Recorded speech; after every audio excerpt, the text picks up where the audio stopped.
नमस्कार प्रिय मित्रों, मैं अमिता आशीष और आज मैं लेकर आई हूँ अमृता प्रीतम जी की कहानी 5 बरस लंबी सड़क। तो आइए सुनते हैं आज की कहानी। सेक मौसम का था, मन का नहीं। हवाई जहाज वक्त पर आया था, पर नीचे एयरपोर्ट से अभी सिग्नल नहीं मिल रहा था। जहाज को दिल्ली पहुंचने की खबर देकर भी अभी 10 मिनट और गुजारने थे, इसलिए शहर के ऊपर उसको कुछ चक्कर लगाने थे। उसने खिड़की में से बाहर झांकते हुए शहर के मुंडेरे पहचाने। मुंडेरे, किले, खंडहर, खेत। क्या पहचान सिर्फ आँखों की होती है? आँखें इस पहचान को अपने से आगे कहीं नीचे तक क्यों नहीं उतारती? उसे ख्याल आया, पर एक धुन जैसी, सोच की तरह नहीं, ऐसे ही रह जाता ख्याल। मुंडेर, किले, खंडहर, खेत उसने कई देशों के देखे थे। हर देश में इन चीज़ों के यही नाम होते हैं। चाहे हर देश में इन चीज़ों का अलग अलग इतिहास होता है। इनके रंग, इनके कद, इनकी मुँह मुहार भी अलग अलग होती है। एक इंसान से अलग दूसरे इंसान की तरह है, पर फिर भी इंसान का नाम इंसान ही रहता है। मुंडेरों का नाम भी मुंडेर ही रहता है। किले का नाम भी किला ही। सिर्फ एक हल्का सा फर्क था।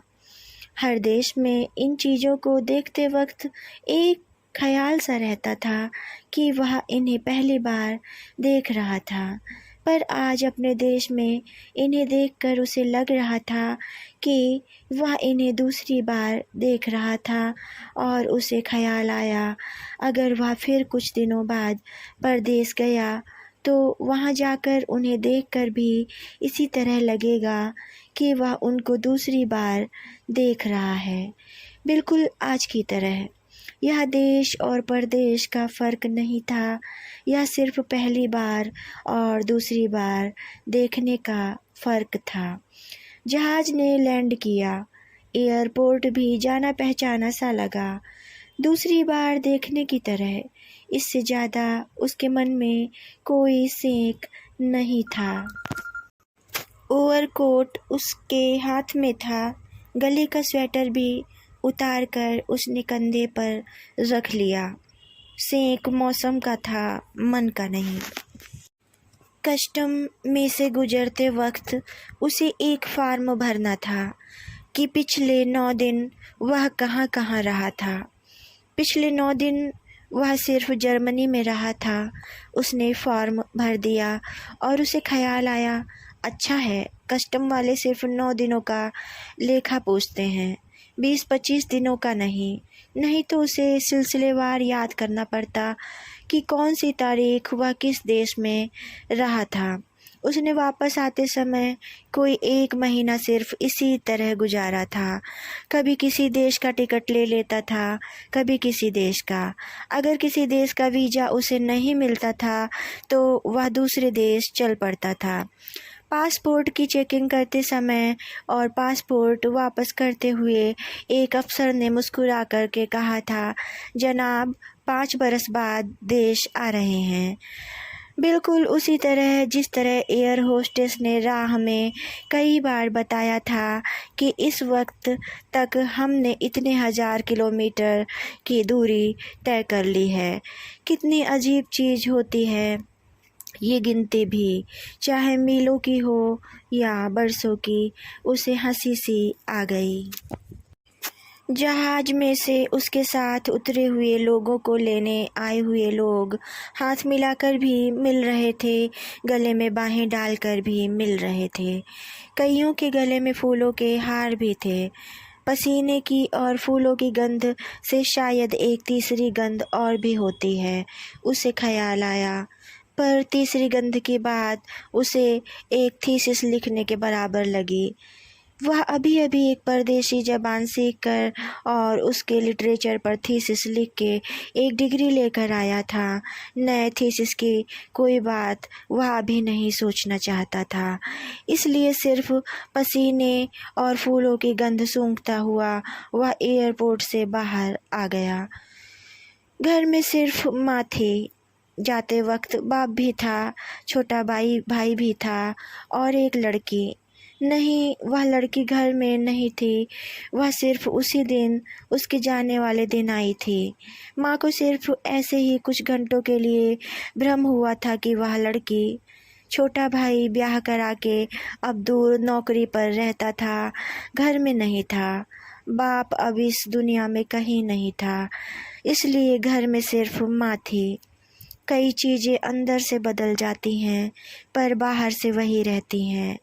कई चीज़ें बाहर से बदल जाती हैं, पर अंदर से वही रहती हैं। उसका कमरा बिल्कुल उसी तरह था। उसका पीला गलीचा, उसकी खिड़की के टसरी पर्दे, उसकी मेज पर पड़ा हुआ हरी धारियों का फूलदान और दहलीज में पड़ा हुआ गहरा खाकी पायदान। चांदनी का पौधा भी उसकी खिड़की के आगे उसी तरह खिला हुआ था, पर पहले इस सब कुछ की गंध दीवारों की ठंडी गंध के समेत उसके साथ लिपट सी जाती थी और अब उसे लगा कि वह उसके साथ लिपटने से सकुचाती सिर्फ उसके पास से गुजरती थी और फिर परे हो जाती थी। पता नहीं उसके अंदर कहाँ क्या बदल गया था। माँ कश्मीरी सिल्क की तरह नरम होती थी और तनी सी भी, पर उम्र ने जैसे उसे धो सा दिया था। वह सारी की सारी सिकुड़ गई लगती थी। माँ से मिलते वक्त उसका हाथ माँ के मुंह पर ऐसे चला गया था जैसे उसे हथेली से मांस की सारी सिकुड़ने निकाल देनी हो। माँ की आवाज़ भी बड़ी धीमी और छीड़ सी हो गई थी। शायद पहले उसकी आवाज़ का जोर उसके कद जितना नहीं, उसके मर्द के कद जितना था और उसके बिना अब वह नीचा हो गया था, मुश्किल से उसके अपने कद जितना।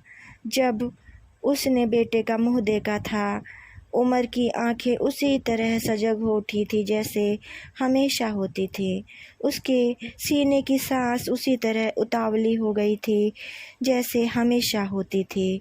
वह कहीं किसी जगह बिल्कुल वही थी जो हमेशा होती थी, सिर्फ उसके बाहर बहुत कुछ बदल गया था। मुझे पता था तू आज या कल किसी दिन भी अचानक आ जाएगा, माँ ने कहा। उसने अपने कमरे में लगे हुए ताजे फूलों को देखा और फिर माँ की तरफ। माँ की आवाज़ सकुचा सी गई। यह तो मैं रोज़ ही रखती थी। रोज़? कितने दिनों से? वह हंस पड़ा। माँ, रोज़। माँ की आवाज़ उसके जिस्म की तरह और सिकुड़ गई। जिस दिन से तू गया था, 5 बरसों से। वह चौंक सा गया। माँ सकुचाहट से बचने के लिए रसोई में चली गई। उसने जेब में से सिगरेट का पैकेट निकाला, लाइटर पर उंगली रखी तो उसका हाथ ठिठक गया। उसने माँ के सामने आज तक सिगरेट नहीं पी थी। माँ ने शायद उसके हाथ में पकड़ा हुआ सिगरेट का पैकेट देख लिया था। वह धीरे से रसोई में से बाहर आकर और बैठक में से एस्ट्रे लाकर उसकी मेज पर रख गई। उसे याद आया, छोटे होते हुए माँ ने उसे एक बार चोरी से सिगरेट पीते देख लिया था और उसके हाथ से सिगरेट छीनकर खिड़की से बाहर फेंक दी थी। माँ शायद वही थी, पर वक्त बदल गया था। माँ फिर रसोई में चली गई। वह चुपचाप सिगरेट पीने लगा। मुझे पता था तू आज या कल किसी भी दिन आ जाएगा। उसे माँ की अभी कही गई बात याद आई और उसके साथ मिलती जुलती एक बात भी याद आई। मुझे पता लग जाएगा जिस दिन तुम्हें आना होगा, मैं खुद उस दिन तुम्हारे पास आ जाऊंगी। बहुत देर हुई। जब वह परदेश जाने लगा था, उसे एक लड़की ने यह बात कही थी। उस लड़की से उसकी दोस्ती पुरानी नहीं थी, वाकफियत पुरानी थी, दोस्ती नहीं थी। पर 5 बरसों के लिए परदेश जाने के वक्त जाने की खबर सुनकर अचानक उस लड़की को उसके साथ मोहब्बत हो गई थी। जैसे जहाज में बैठे किसी मुसाफिर को अगले बंदरगाह पर उतर जाने वाले मुसाफिर से अचानक ऐसी तार जुड़ी सी लगने लगती है कि पलों में वह उसे बहुत कुछ दे देना और उससे बहुत कुछ ले लेना चाहता है, और ऐसे वक्त पर बरसों में गुजरने वाले पलों में वह गुजरता है। उसने यह गुजरना देखा था, अपने साथ नहीं, उस लड़की के साथ। तुम्हारा क्या ख्याल है, मैं जो कुछ जाते वक्त हूँ वही आते वक्त होऊंगा? उसने कहा था। मैं तुम्हारी बात नहीं कहती, मैं अपनी बात कहती हूँ, लड़की ने जवाब दिया था। तुम यही होगी, यह तुम्हें किस तरह पता है?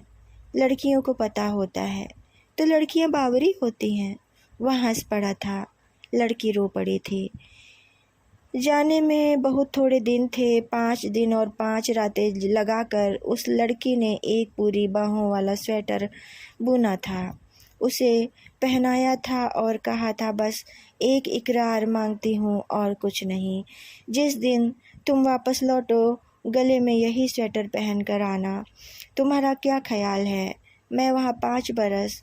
उसने जो कुछ लड़की को कहना चाहा था लड़की ने समझ लिया था, जवाब दिया था। मैं तुमसे अनहोनी इकरार नहीं मांगती, सिर्फ यह चाहती हूँ कि वहाँ का वहाँ ही छोड़ आना। वह कितनी देर तक उस लड़की के मुंह की तरफ देखता रहा था और फिर उसको यह सब कुछ एक अनादी औरत का अनादी छल लगा था।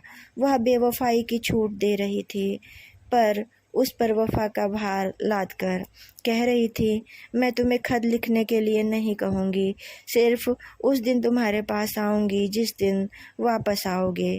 तुम्हें किस तरह पता लगेगा मैं किस दिन वापस आऊँगा? लड़की को टीज करने के लिए उसने कहा था और उसने जवाब दिया था, मुझे पता लग जाएगा जिस दिन तुम्हें आना होगा। उस दिन वह हंस दिया था। उसने परदेश देखे थे, बरस देखे थे, लड़कियां भी देखी थी, पर किसी चीज़ में उसने डूब कर नहीं देखा था, सिर्फ किनारों से छूकर। और वह सोचता रहा था, शायद डूबना उसका स्वभाव नहीं, या वह चलता है तो एक भार भी उसके साथ चलता है और उसके पैरों को हर जगह कुछ रोक सा लेता है। इन बरसों में उसने कभी उस लड़की को खत नहीं लिखा था। लड़की ने कहा भी इसी तरह था। हर देश की दोस्ती उसने उसी देश में छोड़ दी थी। यह शायद उसका अपना ही स्वभाव था, या इसलिए कि उस लड़की ने कहा था। सिर्फ वापस आते वक्त जब वह अपना सामान पैक कर रहा था, उस स्वेटर को हाथ में पकड़कर वह कितनी देर सोचता रहा था कि वह उसे और चीज़ों के साथ पैक कर दे या उस लड़की की बात रख ले और उसे पहन ले। जो स्वेटर पहनकर जाना, 5 बरसों बाद वही पहनकर आना, उसे एक मूर्खता की सी बात लगी थी। मूर्खता की सी भी और जज्बाती भी, और एक हद तक झूठी भी, क्योंकि जिस बदन पर यह स्वेटर पहनना था वह उस तरह नहीं था जिस तरह वह लेकर गया था। पर उसने स्वेटर को पैक नहीं किया, गले में डाल लिया। ऐसे जब वह स्वेटर पहनकर शीशे के सामने खड़ा हुआ, उसे आर्ट गैलरियों में बैठे वे आर्टिस्ट याद आ गए जो पुरानी और क्लासिक पेंटिंग की हूबहू नकलें तैयार करते हैं। और स्वेटर पहनकर उसे लगा उसने भी अपनी एक नकल तैयार कर ली थी। इस नकल से वह शर्मिंदा नहीं था, सिर्फ इस नकल पर वह हंस रहा था। माँ को वह सब कुछ याद था जो कभी उसे अच्छा लगता था, लेकिन वह स्वयं भूल गया था। देख तो अच्छा बना है। माँ ने जब पनीर का पराठा बनाकर उसके आगे रखा तो उसको याद आया कि पनीर का पराठा उसे बहुत अच्छा लगता था। माँ ने जाने वाले दिन भी बनाया था। उसने एक और तोड़कर मक्खन में डुबाया और फिर माँ के मुंह में डालकर हंस पड़ा। वहाँ लोग पनीर तो बहुत खाते हैं, पर पनीर का पराठा कोई नहीं बनाता। वह छुटपन से उसकी आदतें थीं। जब वह बड़ा रौ में होता था, रोटी का पहला कौर तोड़कर माँ के मुंह में डाल देता था। तू 7 विलायत घूम कर भी वही का वही है। माँ के मुंह से निकला और उसकी आंखों में पानी भर आया। भरी आंखों से वह कह रही थी, तू आया है, सब कुछ फिर उसी तरह हो गया है। वह नहीं था, कुछ भी वह नहीं था। जाते वक्त जो कुछ था वह सब बदल गया था। उसने बाप की बात नहीं छेड़ी थी, सिर्फ उसके खाली पलंग की तरफ देखा था और फिर आंखें परे कर ली थीं। माँ के दिन ब दिन मुरझाते मुंह को बात भी नहीं की थी। छोटे भाई की खैर खबर पूछी थी, पर यह नहीं कहा था कि माँ को अकेला छोड़कर उसे इतनी दूर नहीं जाना चाहिए था। पर माँ कह रही थी, सब कुछ फिर उसी तरह हो गया है। झटपट जो कोई भुलावा पड़ जाए क्या हरज है। उसने सोचा भी यही था। माँ के मुंह में अपनी रोटी का कौर भी इसीलिए डाला था। उसने कोई और भी माँ की मर्जी की बात करनी चाहिए। पूछा, भाभी कैसी हैं, तुम्हें पसंद आई हैं? माँ ने जवाब नहीं दिया, सिर्फ सवाल सा किया। मेरा ख्याल था तो विलायत से कोई लड़की। वह हंस पड़ा। बोलता क्यों नहीं? विलायत की लड़कियां विलायत में ही अच्छी लगती हैं। सब वहीं छोड़ आया हूँ। मैंने तो इस महीने पिछले दोनों कमरे खाली करवा दिए थे। सोचा था तुझे ज़रूरत होगी। ये कमरे किराए पर दिए हुए थे। छोटा भी चला गया था, घर बड़ा खाली था, इसलिए पिछले कमरे चढ़ा दिए थे। जरा हाथ भी खुला हो गया था। तुम्हें पैसों की कमी थी? उसे परेशानी सी हुई। नहीं, पर हाथ में 4 पैसे हों तो अच्छा होता है। छोटे की तनख्वाह थोड़ी नहीं वह, पर वह भी अब परिवार वाला है। आजकल में ही उसके घर। सो मेरी माँ दादी बन जाएंगी। उसने माँ को हंसाना चाहा, पर माँ कह रही थी, मुझे तो कोई उज्र नहीं था जो तू विलायत से कोई लड़की। वह माँ को हंसाने के यत्न में था, इसलिए कहने लगा, लाने तो लगा था, पर याद आया कि तुमने जाते समय पक्की की थी कि मैं विलायत से किसी को साथ न लाऊं। उसे याद आया जाने वाले दिन वह लड़की जब मिलने आई थी, वह माँ को अच्छी लगी थी। माँ ने उन दोनों को इकट्ठा देखकर ताकीद दी थी, देख कहीं विलायत से न कोई ले आना। कोई भी अपने देश की लड़की को रीस नहीं कर सकती। पर इस वक्त माँ कह रही थी, वह तो मैंने वैसे ही कहा था, तेरी खुशी से मैंने मुनकिर क्यों होना था। पीछे एक खत में मैंने तुझे लिखा भी था कि जो तेरा जी चाहता हो। यह तो मैंने सोचा तुमने ऐसे ही लिख दिया होगा। वह हंस पड़ा और फिर कहने लगा, अच्छा, जो तुम कहो तो मैं अगली बार ले आऊँगा। तू फिर जाएगा? माँ घबरा सी गई। वह भी जो तुम कहो तो नहीं तो नहीं। उसे लगा उसे आते ही जाने की बात नहीं करनी चाहिए थी। आते वक्त उसे एक यूनिवर्सिटी से एक नौकरी ऑफ़र हुई थी, पर वह इतने बरसों बाद एक बार वापस आना चाहता था, चाहे महीनों के लिए ही। जो तुम कहोगी तो नहीं जाऊँगा, उसने फिर एक बार कहा। माँ को कुछ तसल्ली आ गई। कहने लगी, तो सामने होगा, चूल्हे में आग जलाने की तो हिम्मत आ जाएगी। वैसे तो कई बार चारपाई पर से उठा भी नहीं जाता। माँ तुम इतनी उदास थी तो छोटे के साथ उसके घर। मैं यहाँ अपने घर अच्छी हूँ। अब तू आ गया है, मुझे और क्या चाहिए। उसको लगा माँ बहुत उदास थी और शायद उसकी उदासी का संबंध सिर्फ उसके अकेलेपन से नहीं, किसी और चीज़ से भी था। खिड़की में से आती धूप की लकीर दीवार पर बड़ी शौक से दिख रही थी। उसने खिड़की के पर्दे को सरकाया और उसे गलीचे का पीला रंग ऐसा लगा जैसे निश्चिंत सा होकर कमरे में सो गया हो। तू थक गया होगा, कुछ सो ले, माँ ने कहा और मेज पर से प्लेट उठाकर कमरे से जाने लगी। नहीं, मुझे नींद नहीं आ रही। उसने हल्का सा झूठ बोला और कहा, मैं तुम्हारे लिए 1-2 चीज़ें लाया हूँ, देखो पूरी आती हैं कि नहीं। उसने सूटकेस खोला। एक गरम काली ऊन की शॉल थी, पंखों जैसी हल्की। माँ के कंधों पर डालकर कहने लगा, यह जाड़े की चीज़ है, पर 1 मिनट अपने ऊपर ओढ़ कर दिखाओ, यह तुम्हें बड़ी अच्छी लगेगी। फिर उसने फर के स्लीपर निकाले, माँ के पैरों में पहनाकर कहने लगा, देखो कितने पूरे आए हैं। मुझे डर था छोटे ना हो। इस उम्र में मुझे अच्छे लगेंगे क्या? माँ की आंखों में पानी सा भर आया था। बढ़ माँ का ध्यान बटाने के लिए और चीज़ें दिखाने लगा। प्लास्टिक की एक छोटी सी डिब्बी में कुछ सिक्के थे। इटली के लीरा, युगोस्लाविया के दीनार, बल्गारिया के लेता, हंगरी के फॉरेंटस और रोमानिया के लई, जर्मनी के दीनार। उसने सिक्कों को खनकाया और कहने लगा, माँ, तुमने कहा था ना कि छोटे के घर बहुत जल्दी कोई बच्चा। हाँ हाँ, कहा था। माँ कमरे से जाने के लिए उतावली सी लगी। यह अपने भतीजे को दूंगा। और फिर उसने सूटकेस में से और चीज़ें निकाली। छोटे के लिए यह कैमरा और भाभी के लिए यह। माँ रुआसी सी हो गई। उसका हाथ रुक गया। माँ, क्या बात है? तुम मुझे बताती क्यों नहीं? माँ चुप थी।